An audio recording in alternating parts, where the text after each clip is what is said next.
It was like a slow motion movie. You know, I just saw this box. I remember questioning God about it, asking what purpose would it serve, and I remember him saying very clearly, Angela, everybody needs prayer, but not everyone's willing to walk into a church to receive it.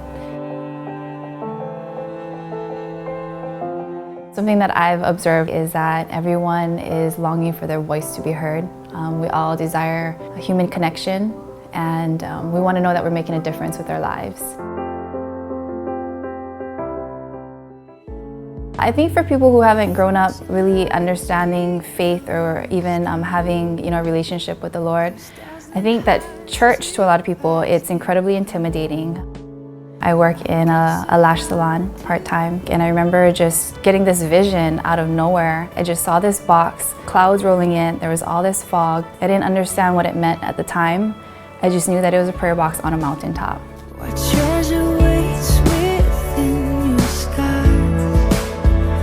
And the very next day I hiked up to Coco Head, and I got to the very top. I saw this tree, just kind of like a standalone tree. And I took the prayer box out, stuck it in the tree, and just left it there. So it has a lock on it. And I went back a week later to check on it, not knowing what I would find. And I remember even opening the box thinking, if there's even just one prayer request in here, it's worth it. And I opened the box, and it was full. And on the very top, there's all these bottle wrappers and gum wrappers, and I'm thinking, oh, people put their trash in here. And little did I know, once I went home and started opening up, the gum wrapper and the bottle wrappers, I realized, there were prayer requests on the back of all of them. So people, when the paper ran out, they were finding anything they could to write their prayers on, even little leaves. I go and check on it either once a week or once every 2 weeks, and it's continually overflowing every time that we go. And anything and everything from, praise reports to people just full of gratitude, just thanking God for all that they have, to some very vulnerable things, people battling with grief, having lost someone that they really love, to depression, suicidal thoughts.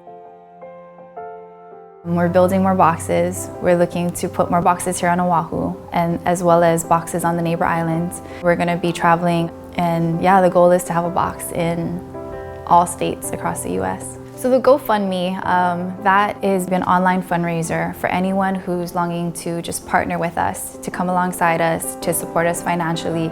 This box is just kind of like just a first step in being able to communicate with God. I believe that prayer is God's love language. Jeremiah 29:13 says, when you seek me, you'll find me, when you seek me with all of your heart. And that's what it's doing, it's drawing seekers. Even when we first, started getting prayer requests that were, on paper, that I knew it was, their own paper from home, these long pages, or even typed out prayer requests. To me, that in and of itself was a snapshot of how big this prayer box was, how meaningful it was, and that it literally became this beacon of hope. For a lot of people that are dealing with certain things, they don't have, any way to really voice what they're going through. And this prayer box became that.